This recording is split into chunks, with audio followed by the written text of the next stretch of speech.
We're totally booked. Rock and roll! Well, I think I'll leave you to your reading. Little Hand says it's time to rock and roll. Rock and roller! We are totally booked. Welcome back to Booked on Rock, the podcast for those about to read and rock. Subscribe and follow on YouTube, Facebook, Twitter, Instagram, and TikTok. Links to all the social media sites at bookedonrock.com. You can also sign up for our email list, get the latest updates on new episodes, videos, blogs, and more. Michael Washburn is our guest to talk about his book, Tom Petty's Southern Accents, part of the 33 1/3 series published by Bloomsbury Academic. Petty's album, Southern Accents, was released on this month back in 1985. My friend Kevin Brown, the host of the excellent podcast called The Tom Petty Project, recently had Michael on his podcast, and he helped set up Michael's appearance here. So a big thank you to Kevin, who knows how much of a fan I am of Petty and this album. It's my personal favorite Tom Petty album, but as both Kevin and Michael made clear up front, this book isn't one that praises everything about this Petty recording. It's an honest assessment of the music, which Michael says is, quote, a mix of classic rock songs mixed with nearly unlistenable 80s music. He also gets into Petty's use of the iconography of the American Confederacy, something he soon came to regret. But Michael also says Southern Accents is an important album for Petty, a pivot point in his career. I ask him about that and his examination of how the record both grew out of and reinforced enduring but flawed assumptions about Southern culture and the lost cause of the Confederacy. We also get into the songs recorded during the album sessions but left off, a favorite deep track from the album, and more. A link to listen to Tom Petty and the Heartbreakers' Southern Accents album on the show notes page, but first, here is Michael Washburn. Michael, welcome to the podcast. Thanks, man. It's great to be here. This is an amazing book. I told you before we started recording, this is the first, surprisingly, interview that I've done with an author who's written a book for the 33 1/3 series. It's just a fantastic series of books. You got to be psyched to be part of that. Yeah, it was a real treat. There's a couple of different ways you can be sort of brought into the 33 1/3 family. And there was an editor who was commissioning books there for a while who reached out to me and said, hey, like your stuff, would you want to do one of these? And that was great because I'd thought about it for a long time, but never sort of pulled together a proposal. And after I said, yeah, she goes, okay, well, you still have to write the proposal. It still has to be voted on by the editorial board. You're not just knighted. But yeah, it's a super fun process. I think it's a great series. So for those of you who don't know, 33 1/3 is an imprint of books published at this point by Bloomsbury Academic. My book was about 140 in the series. I think they've done 15 or 20 more since then. Each book is ostensibly about a different album, hence 33 1/3. But beyond that, writers have incredible autonomy and latitude to do what they want to do. So that means some folks like me approach it from the cultural historical point of view. Some people are very technical. Like they'll tell you what the barometric pressure is on the day when this album was recorded and how many centimeters the SM58 was from the center of the speaker cone. And then some people just go really wildly off the expected path. For instance, John Darnell, who is the band The Mountain Goats, wrote a book, a 33 1/3 book on Sabbath's Master of Reality record, which is a novella. So it's entirely fiction, but Master of Reality functions as an important component of that story. I love when authors do that. Very cool. Yeah, it's good. But I think a lot of people, if you love an album but end up not loving the way that the writer chose to approach it, I think a lot of the books get sort of get drug a little bit because a lot of these albums people have really big feelings about, and if you don't approach it in the right way, then you feel like you just made an enemy with the author. My book ended up making a lot of people, a lot of Petty fans angry, I think. Yeah, that's what. Yeah, we'll get to that. Well, Rolling Stone, actually, they had the best description. I think they just summed it up with one line. It says, ideal for the rock geek who thinks liner notes just aren't enough. I think that sums it. It's beyond the liner notes. Yeah. So, but for your book, this breaks down the tracks on Southern Accents, yes, but it's much more than that. And it's an honest assessment of the album. Can you talk about what this book is about and what you hope listeners will get out of it from a cultural aspect? Southern Accents was released in 1985. And at that point, Tom Petty and the Heartbreakers had a very successful career. He was established as a rock star. The album immediately preceding Southern Accents was called Long After Dark, which was not as commercially successful as the previous albums had been, and also ended up leaving Petty somewhat dissatisfied with his output. He felt like he was getting a little stale. He wanted to do something a little different. So what does a skinny white guy from the American South do when he wants to like reinvigorate his artistry? Because he wanted to like make a bid for high artistry with this next album, which was, of course, write a concept album about the American South. So that was at that point, the boldest ambition that Petty had for an album, as far as a coherent artistic statement. Now, it did not succeed. I thought it was an uncontroversial statement when I started writing the book that I didn't think this was a good album, but a lot of people are huge fans. But I think that objectively speaking, you can look at the album, and rather than having a coherent artifact that is an exploration of the American South, you have basically 3 different aesthetic sensibilities jammed together in a 9-track album. Very disorganized, schizophrenic. And there's a lot of reasons why this happened. They range from the sort of artistic to the narcotic with some fatigue in there. And I kind of get into what was going on, right? Why is an album that was supposed to be about American South end up studded with sort of co-authored songs with Dave Stewart from the Eurythmics, which seemed totally off base from the stated premise and theme of the album. But where it got really interesting for me, and why I think it's an important album to talk about, and it's an important failure to talk about in the context of Petty's career, is because if you take him seriously, which is what he wanted to have happen, he wanted to be treated seriously as an artist, and start to think about what he was trying to do and what he failed to do, the album becomes more compelling than just sort of an aesthetic mishmash. It becomes a document whereby we can look at the ways that the dirty remainder of the lost cause of the Confederacy kind of marbles a lot of particularly white, but all American thinking on the legacy of the Civil War. And this happens both within the context of the songs, where Petty's South is American South that has absolutely no Black people in it. It gets a little worse, or significantly worse from my perspective, when he begins to tour behind the album and he adopts the iconography of the Confederacy as sort of tour propaganda. And we can get into that a little more if you want to, but I will say that the arc of the book isn't so much to say, well, Petty's a racist. He ends up coming out a hero in the end, because he did something that I think is becoming increasingly un-American. Like, he learned to be more compassionate. He learned to cop to making mistakes, and he came out on the record. After a guy named Dylan Roof shot up the Emmanuel AME Church in Charleston, South Carolina in 2015, there was a big push to address these lingering icons of the South, and the South Carolina legislature voted to remove the Confederate battle flag from the State House grounds. And on that day, Petty called up Rolling Stone. It's like, look, no one was waiting for Tom Petty to talk about this, by the way. No one was calling him up for comment on his use of the battle flag in the mid-'80s. But he called them out of nowhere. He's like, look, this is the right thing to do. When I was growing up, it was, quote, the wallpaper of the South. And I didn't pause to think about what it meant for other people. So I find that a rather terrifically sincere celebrity apology. So I think that what the book is about learning about ourselves by learning about our country, and about the way that if we do make mistakes, there are ways to learn and grow from those mistakes, particularly if you cop up to having made those mistakes and don't just get defensive. Yes. So it's a lot for a small book, and it's a lot to wait to put on an album. And I think a lot of people think I'm unfair when I put this all on Petty in the album. But honestly, if I was going to do this exploration of Springsteen, right, or of Dylan, people would say, well, of course, there's all these subterranean things about American culture which are revealed or spoken to in their music.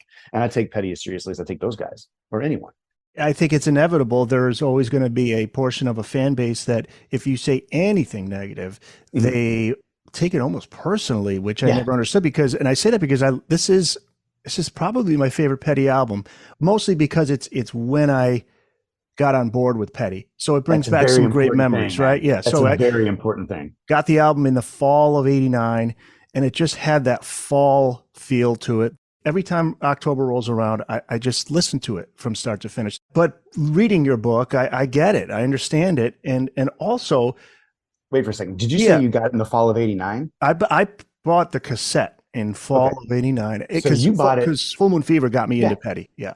Okay. So I went back. Okay. Because there's also an argument in the book that, he was initially Southern, became Southern Californian. For this, he asserted himself as Southern again, and there was an allergic reaction that created like the Full Moon Fever Petty. I thought it was interesting if you hadn't had Full Moon Fever before Southern Accents, given the timeline. Sorry, I didn't mean to cut you off. No, that's okay. But I did, because that's when I was like, this guy's, and my older brother and his friends loved him. And I said, all right, I got to really invest in what he's done before this. But, just like the book says, he evolved, he learned. It's not like he just said, I'm not talking about it anymore. I don't want to deal with it. And then you're left wondering, well, what does he think? What has he thought since then? We know he's evolved.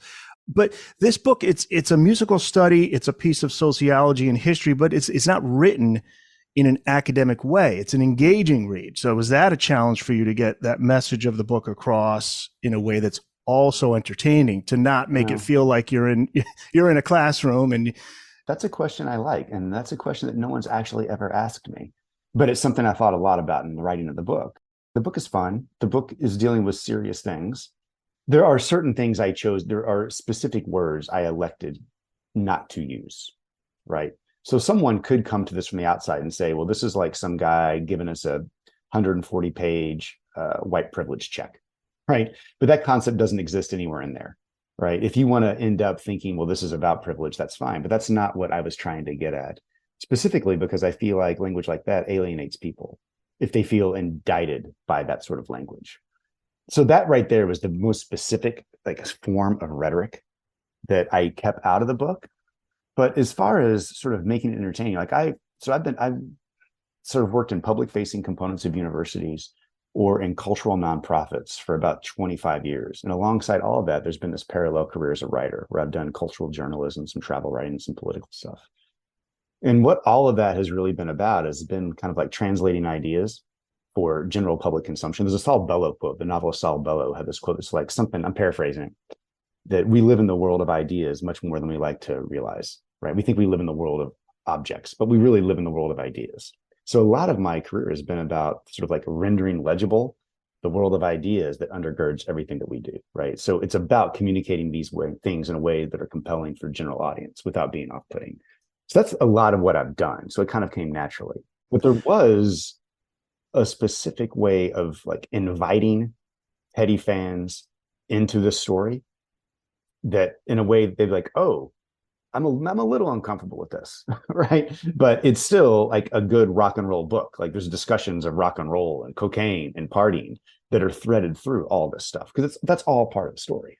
That's a creative writing mixed with journalism and this and I feel like that books, most of my favorite nonfiction books are creative performances, right? And so it is a creative performance, and you don't have to use like the academic reliance on certain forms of rhetoric is often overdone, right? Sometimes I think to think hard things, you sometimes have to use hard language, but not always. And for a book like mine, which is at heart a rock and roll book and a book about the American population, I don't think that those ideas are available to everyone if they just stop to think about them, right? I think that a lot of times folks don't look back at their own lives or where they came from in a way that's compelling. But that can be done in a way that is both serious and entertaining, which is what I was trying to do.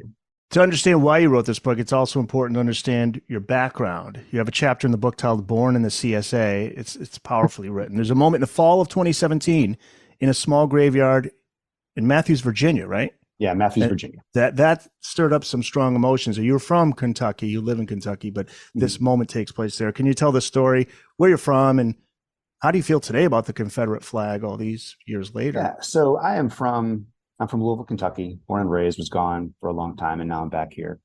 I was in Virginia. I went there for 2 weeks, a week at a time, 2 years in a row, to kind of write at this writing colony. And you can only write so much in a day, right? There's only so many miles you can do. And I had just been driving around, and there were some Confederate monuments around the town, and I was looking at them. And I ended up in this little churchyard, beautiful little church right on the Chesapeake Bay. And there were a bunch of little, like the little flags you would have at a parade, like little Confederate battle flags that were dotting some of these grave sites. And a lot of those were obviously Civil War veterans. There were some that were in front of them. They couldn't have been veterans because they were born in the 1890s. So anachronistic there. And as I was sitting there in this somber, beautiful little spot where people are commemorating their distant dead ancestors who were destroyed by the horrible machine that was the Civil War, it kind of, I sort of felt myself buying into the seduction of what that meant, of the heritage argument that a lot of people make. And then there's this sort of moment in the book where I snap to attention about why I think that would be compelling to me, right? Because it is made for me, a white guy from the American South. Like, I've been brought up in these stories, right? I've been raised amongst these stories in the same way that Petty said that he was raised amongst these stories. And it gets naturalized so much the way you think about things. And although I had tried to stand in opposition to that in that one moment, and I detail it in the book, which was a fairly vulnerable moment in the book. I say, like, I found myself falling victim to it. And then just realize, wow, that's because that's what propaganda does, right? It makes it feel natural to fall into it. As far as how I feel about the stuff that I'm talking about in the book, as far as like my relationship with the Confederate flag, which was really forged in the crucible of the Dukes of Hazzard, you know, I don't think there's any real solid way to defend it as an icon. I can realize it's a very striking image, the red and the blue and the white, but I don't think that there's many arguments for its preservation that outweigh arguments for its sort of effect as a pummel against a full, I don't know, reckoning with American history and how it stands in the context of our culture. You lined up an interview with Petty for this book. Would have been right after his 2017 tour ended. Sadly, he passed before that happened. How much did he talk about this album? And did he, you said he didn't try to distance himself from it. So well, did he did talk a little about bit. it? He did a little. Okay. So yeah, I signed the contract in the fall of 2016 to write the book. And then I spent a few months thinking and getting my my ducks in a row. Big Petty fan.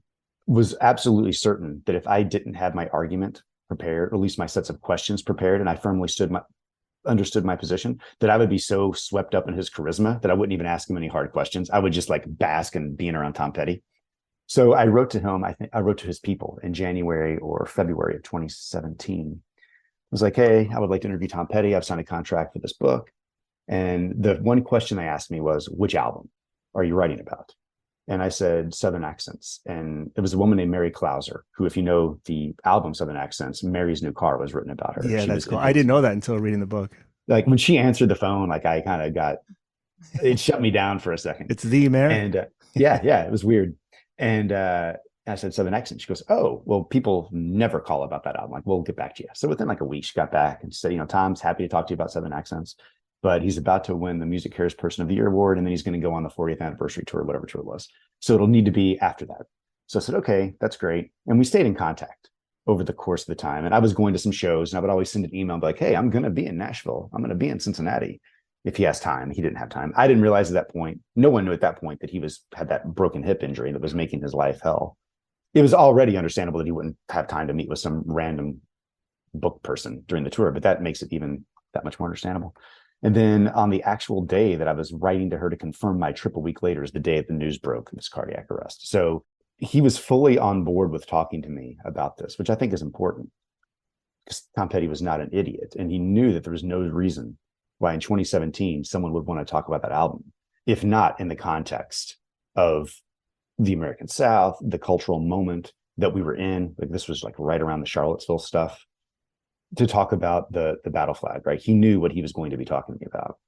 It would have been great to have just been able to like run these ideas past him and see what he thought of it, because he had been frank about it. Like I said, in 2015, he called up Rolling Stone and discussed it openly.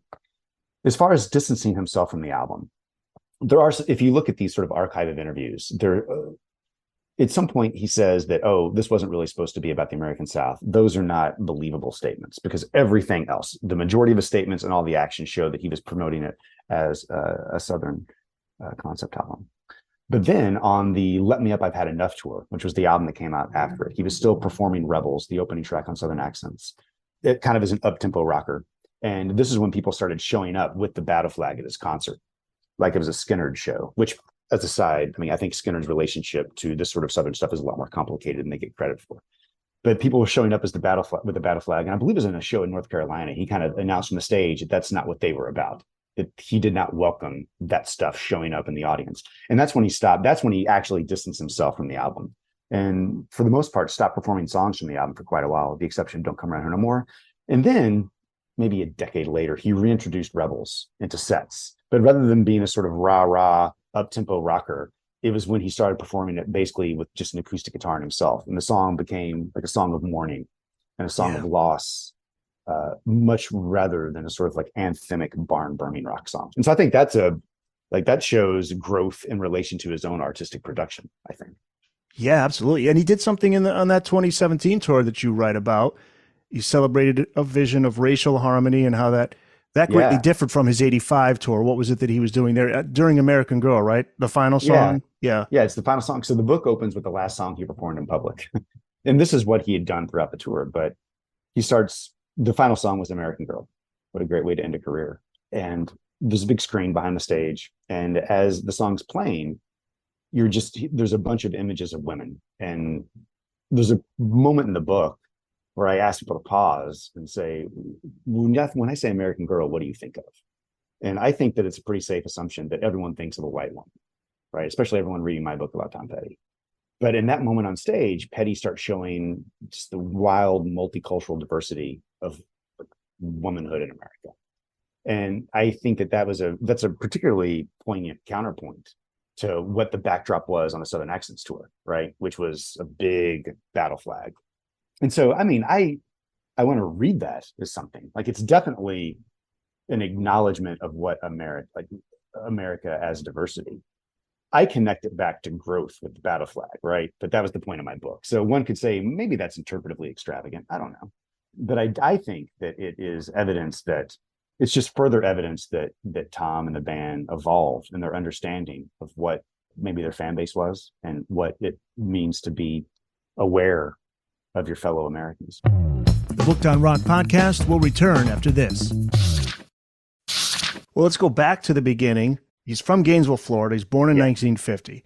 How did growing up there in the 50s and 60s shape his view of the South, in your opinion? I mean, I think there's no way to get away from it. So Gainesville, it's the university's there. So it's a little bit torn. Like it was a more progressive part of Northern Florida, but North Florida itself is a deeply conservative and to a large extent deeply politically aligned with what would be considered like the remainder of the Lost Cause, right?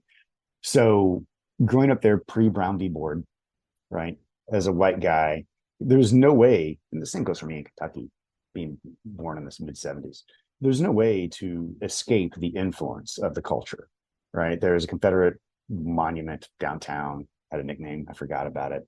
Even though Petty's youth was spent a lot with like black kids, I think that still the cultural forces that shape the way that we exist in the world or exist in frequencies below conscious awareness a lot of times. And I think that a lot of that shaped how he thought about himself and American culture. I think he would have said that too.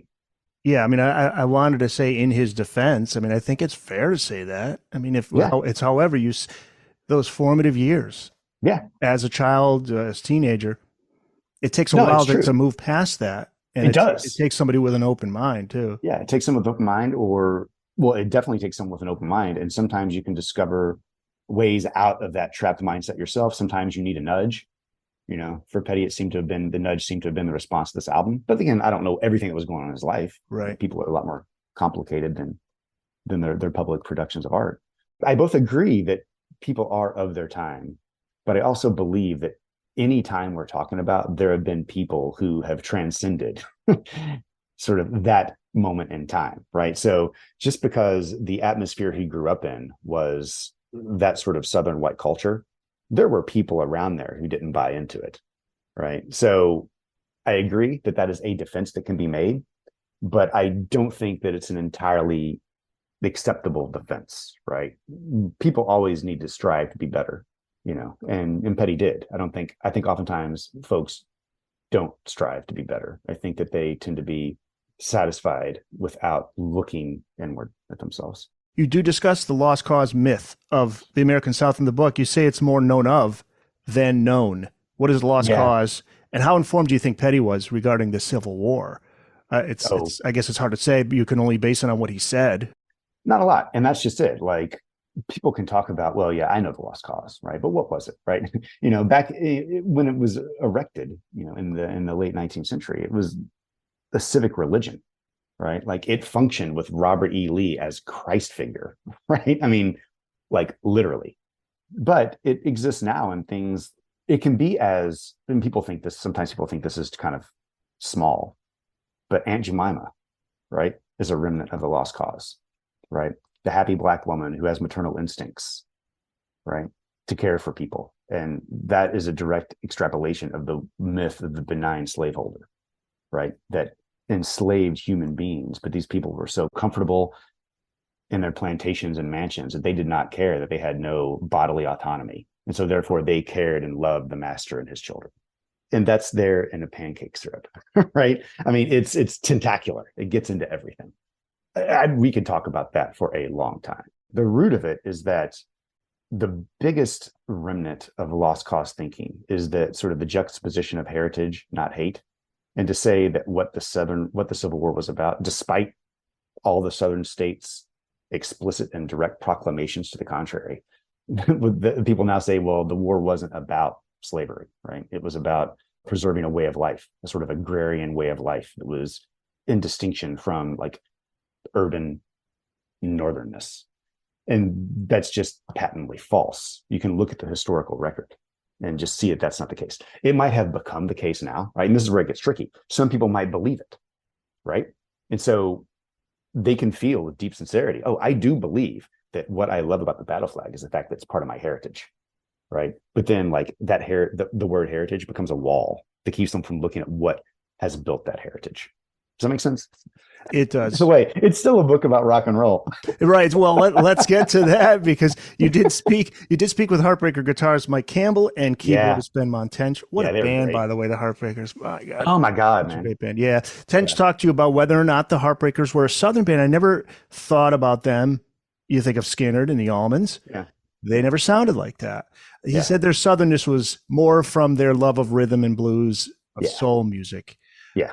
Were the Heartbreakers of the 70s and early 80s a Southern band or an LA band, in your opinion, in terms of sound? I go back and forth on that. Right. I even forget what I said in the book.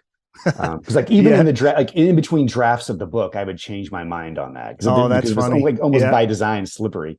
Right. I think that when it comes down to it, particularly in the light of Ben's comments about how they were Southern in the Muscle Soul sense, right? Not Southern in the Molly Hatchet sense, that I feel like, particularly like the first 3 or 4 albums, they felt like, I mean, I think they were at heart a Southern band with some of the ways they played, but they were adopting the persona of an LA band.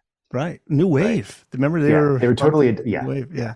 Yeah. So I think that, and that was kind of thrust upon them too, because of the covers of some of the albums. I don't know if they would have been ever identified as new wave.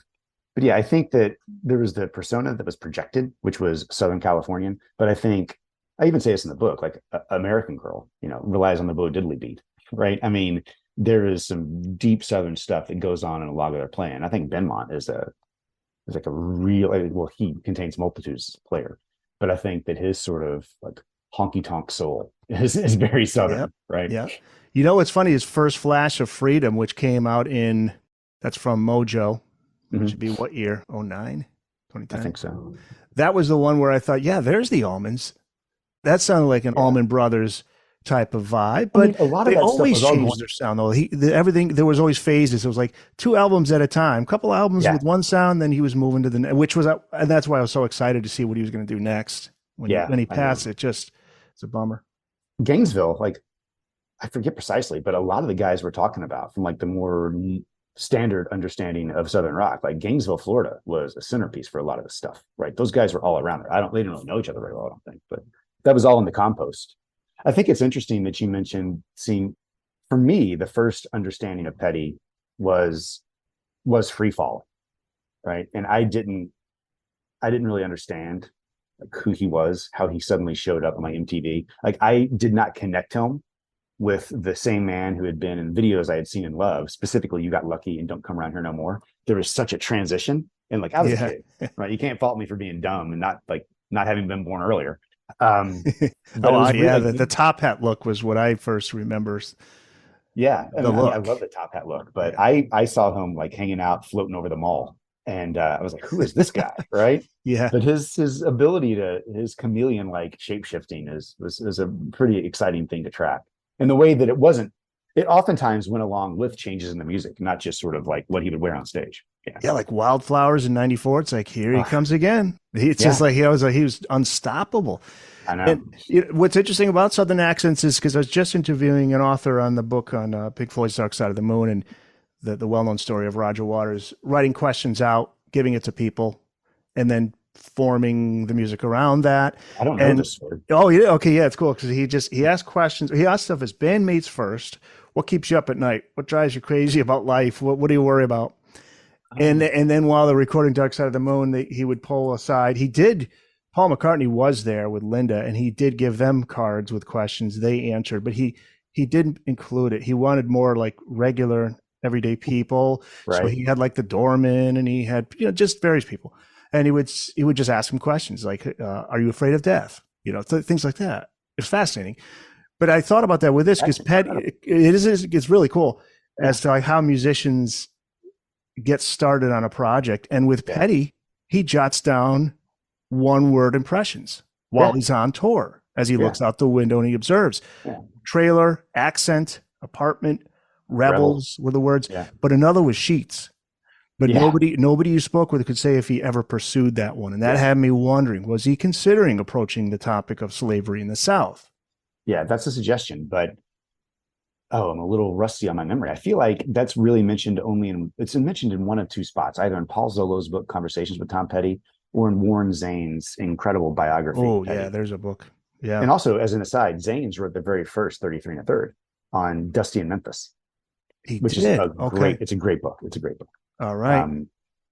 Plug for another 33 1/3 off of there. Yeah. So yeah, Sheets is mentioned in one of those two books. I don't think both, but when I brought it up with Ben Mott and Mike, they had no memory of it. I mean, it's a long time ago.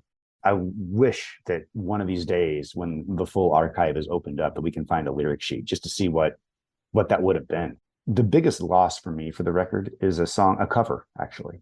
And you can find it on the playback box set. It's not on YouTube right now. There's a live performance, but there's a song called The Image of Me, which had been like one of Conway Twitty's first hit in 1965. And Denny Cordell, the guy that produced the first few albums of the Heartbreakers and then kind of went away. Jimmy Iovine took over, and then Petty himself tried to produce Southern Accents and brought Iovine back to kind of salvage the quagmire. Anyway, Denny Cordell came back in to hang out during the Southern Accents sessions, and the band cut a cover of The Image of Me. And the studio version that Cordell produced is maybe the best sounding thing the Heartbreakers ever recorded, just like as far as sound goes. Campbell's guitar is incredible. It's an incredible song. And they cut that. It seemed fully a part of what could have been a thematically coherent Southern Accents, but it was left to the side with a bunch of other songs. So that leads to my question. Why there are 26 songs, according to your book, that were competing for inclusion on what would have been a double album? You said if you Frankenstein these songs into the album, it makes for a better listen. And I'm going to put the link up because you did post a blog of your ideal track listing of what it would be. And you write of the 6 songs in the book. Why did he leave them off? Do we even know why he left these off? Like that cover, Conway Twitty's. I think the reason that was left off was is there a cover on any other Heartbreakers album? I don't think there is, except for the live album. Like on Pack at the Plantation, they do Shout. There's also Rock and Roll Star. I mean, there are live, they're a great cover band, right? And so there's on some of the live tracks or live sets, there's covers, but I don't think there's actually a cover on any of the original albums. And so that's an easy answer for why that was left to the side. Because they did play it live some, and there are live performances on YouTube which are inferior to the one you can find on playback. So I think this was, at that point, it was the longest session they had ever done, right?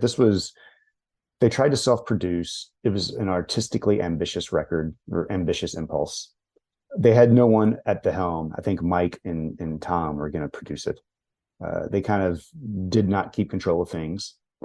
There was a lot of drug use going on at the time. This was also the period of time where Petty pulverized his hand against a wall out of frustration one night because he couldn't get a mix right on a song, imperiling his ability to play guitar ever again. He ended up being able to, but it was touch and go there. There was a lot of frustration. Then partially he met this guy, Dave Stewart, who was Annie Lennox's partner in the Eurythmics. And he starts writing songs with Dave, which are very different songs. Don't Come Around Here No More is one of 3 that he co-wrote with Dave that is included in Southern Accents. Don't Come Around Here No More is a bit of a triumph. The other 2, I think, are pretty bad. So he's getting distracted. It's going on too long. He's getting distracted. There's lots of fatigue. There's lots of drug use. There's lots of frustration. And then they bring Jimmy Iovine in, who had been producing them in previous albums. And Iovine's like, let's just get the show on the road. And he just cuts it down to 9 tracks, and they finish it and put it out. I think that's how it ended up as what it is. It was an expedient way to just wrap up something that had gone on too long. Now, which is surprising. You would think every artist, it would be like, no, we're going to make this right. But that's not always the case. I mean, there's a lot of outside influences, not just drugs or alcohol, but it's just the business of it. It's like, let's go. We got to get this done. We're under, we got time constraints. The label wants the record. Yeah. So I mean, there's that.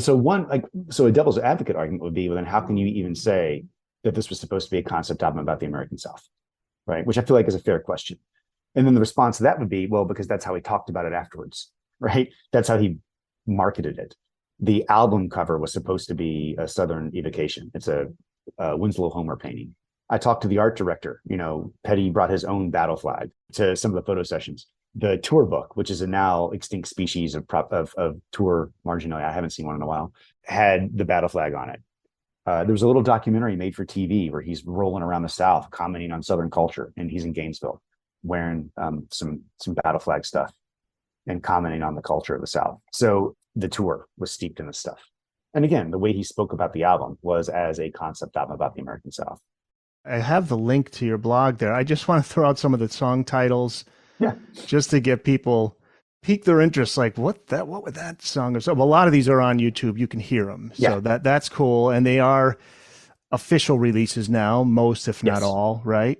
Yes. So if your listeners go to the link, a lot of the links that I had posted in that piece from 4 or 5 years ago are no longer there, but you can find other links to the same performances. Right. I noticed that. Yeah, they disappear, but you can find them. Yeah. The ones that really stand out are Trailer and Apartment Song. I think Trailer and Apartment Song ends up on Full Moon Fever. It does, but a different recording. It's listed as a demo on most of the places you can find it, most of the official places you can find it. But I think it ends up being superior to the one that was recorded, the final product that was recorded and released on Full Moon Fever, primarily because Stevie Nicks is on it. And she's there doubling the lines along with Tom, harmonizing. And it adds such a wild dimension to the song and to the performance. It just feels like it's such a better piece of work. And it was diminished in impact the way that it was finally released on Full Moon Fever. Trailer, Walking from the Fire. Yeah, that was released on American Treasure a couple of years ago. That was released in the run up to the book coming out, actually. Okay. And it's I think it's much better than some of the stuff that made it onto the final album. Big Boss Man? Yeah, Big Boss Man, also a cover, which is probably why it was cut. It is, it's okay. A Nick Lowe song, I think. Image of Me. Yep, also the cover. That's the one I think is just remarkable. So interesting. From top to bottom, your ideal list would be Rebels, Trailer, Don't Come Around Here No More, Walking from the Fire, Southern Accents, the title track, all on side one. Side two, Spike, Big Boss Man, the Apartment Song, the demo featuring Stevie Nicks, Image of Me, and Dogs on the Run, which I love. Oh, I love Dogs on the Run. That could have been a single. Oh man, it's like the best deep cut. It's such a great rock and roll song. I love it. Yeah, we could geek out to Petty music all day. Michael Washburn is our guest. Talk about his book, Tom Petty's Southern Accents, part of the 33 1/3 series published by Bloomsbury Academic. You did talk about that album cover. Mm-hmm. You said, so that ties in with the theme of the South. How? It's a Winslow Homer painting from just after the Civil War. I forget the actual date when Homer painted it. It's called A Veteran Reaps a New Field. And it just looks very rustic and sort of Southern at first. When it's on the cover of something called Southern Accents, you interpret it as being rustic and Southern. But it's interesting because the veteran in the painting is actually a Northern soldier. And you can tell because if you zoom in on it, his jacket is in the corner and it's a Union soldier's jacket. And also, as I say in the book, in the critical vocabulary of that time, and even now, wheat is not a Southern crop. Wheat's the Northern crop. Cotton's the Southern crop. Right. So it's another layer of confusion. Like it's an assertion that this is a concept album about the South and the Civil War. Right. But it's a confusion because it's the wrong image for a Southern album. It's a scene of post-Civil War Northern life where a Union soldier has gone back to work and he's like cutting his wheat. I don't think there's any way to read that as the selection if you're not trying to say, well, we're framing this as what we're saying it is, as the concept album. And also, you noted this is the first without Petty's face. It is the first without Petty's face. Yeah.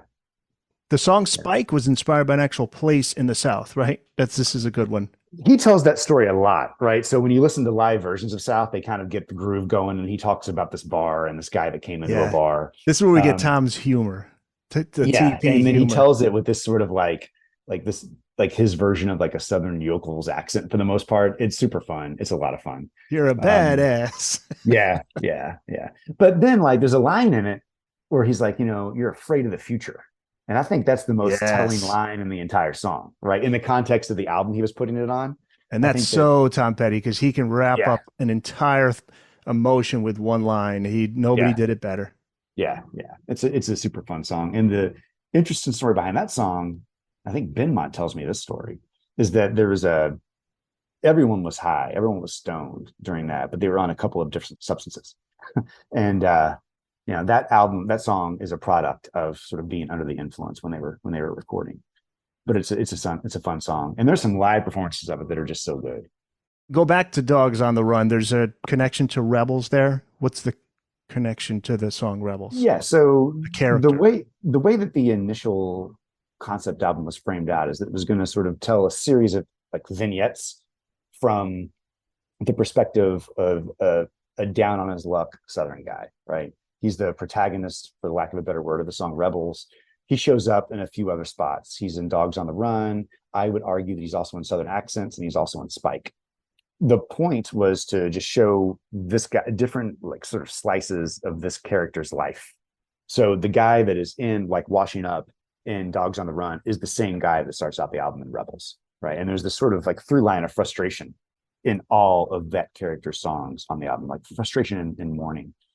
So Petty was inspired in his way of thinking about this by a guy named Randy Newman, who is most known these days for being the guy that writes Pixar songs for Toy Story. Yeah.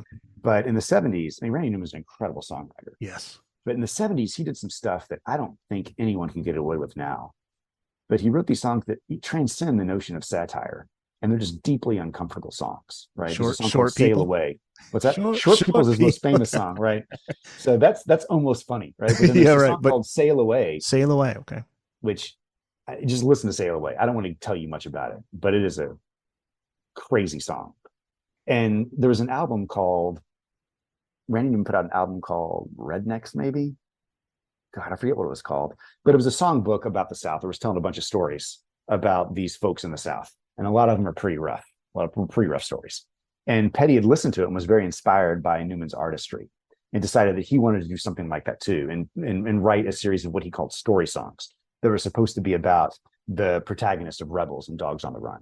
And that was one of so between that and between the fact that he was rolling around on the tour bus writing these one-word observations of the South, like between those two things is where the impulse to make the Southern Accents album came from. So inspired by Randy Newman, I think Petty's a great songwriter. I think he's a very different songwriter than Randy Newman. And the subtlety that Newman puts forward is not necessarily like the same subtlety that Tom would put forward. I think that accounts for a lot of the issues that I would see with the album. But that's the kind of backstory between the character who's in Rebels and in Dogs on the Run. It was that idea that kind of gave birth to a large part of the impulse behind Southern Accents. And it grew out of this appreciation and love for Randy Newman's songwriting. And the title track, you say, is a powerful contender for the most beautiful song in Petty's catalog. That's saying a lot, and I can't argue it. Now, I want to ask you about the line, the young'uns call it country, the Yankees call it dumb. Mm-hmm. That always stood out to me, and you write about it in the book. Can you break down for us what he's talking about there? I think a large part, there is this sort of thing, what I'm trying to get at in my observation of that line, there's a thing about our unproductively polarized country, where a lot of folks who are Northern think that everyone in the South is dumb. And that's obviously usually as a reaction to how their accents might be, right? And this is why I think it's embedded in the song Southern Accents. And I think that if you're going to look at the history, we can take this from the historical perspective, right? If you look at these issues being like the slave trade, right? A lot of the money that was made on the slave trade went to Northern banks, right? This stuff, the entire country was complicit in that. And so now we have people who are, like in the context of the song, growing up in the South, and they're proud of where they're from, and they're being condescended to oftentimes by people who don't really understand that there is not that much of a significant difference between the history of the North and the history of the South. when it comes to the legacy of slavery, at least like the economic impacts of it. I also think like just a more base root that it is a deeply frustrating habit of thought that a lot of folks have about condescending to people who are from the South. First off, it assumes that there is such a thing as the South, which there's not. There's no like big like regional terms are like shorthand.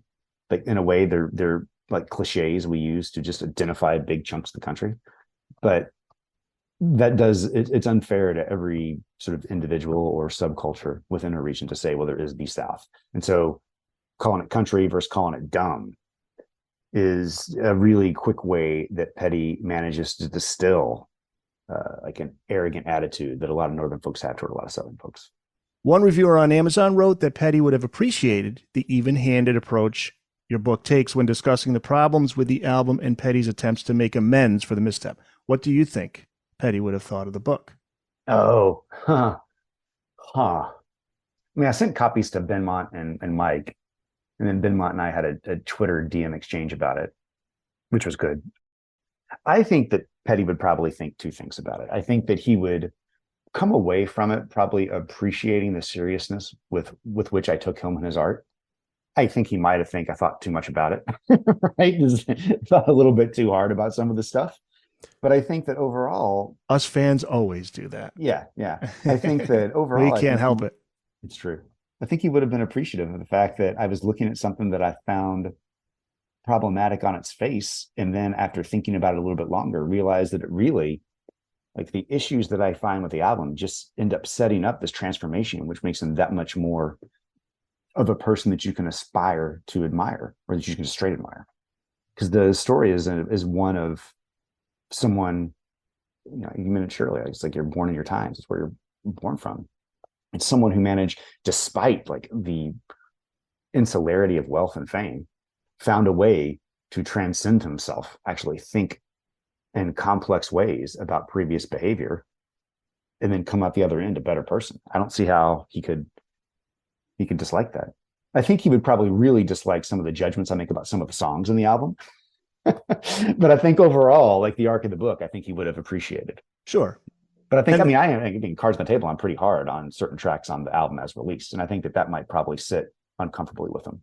Sure. As with any artist, but that's just the part of the game, you know? I mean, hey, yeah. We all have our opinions. That's the other thing too. It's okay to be a fan of an artist and not like everything they do.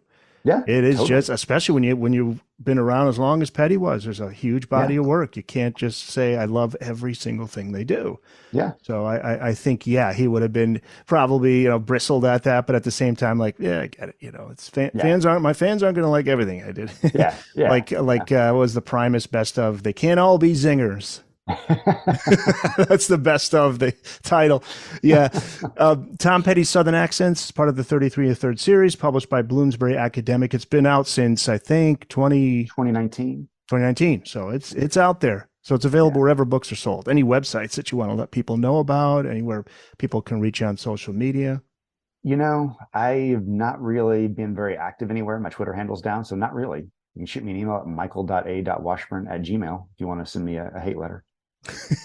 I'm telling you though, the Amazon reviews, I mean, they were, overwhelmingly good. I mean, there was one that was just nitpicky about, where Film and Fever was recorded. I mean, I met Mike in his house, Mike Campbell in his house, and I went to his home. We were in his home studio, and I had this sort of reverential moment with some of these guitars.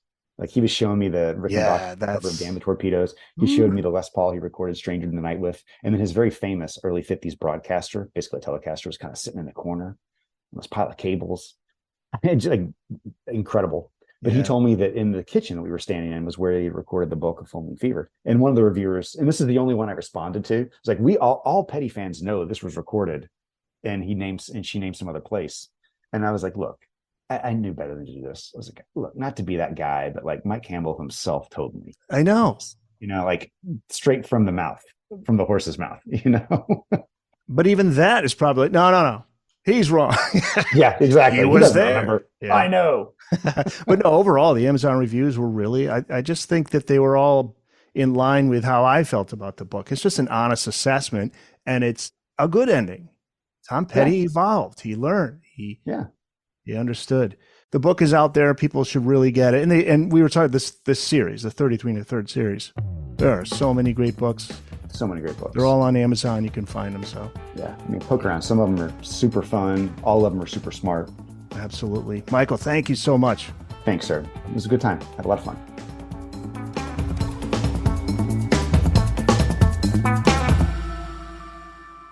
That's it. It's in the books.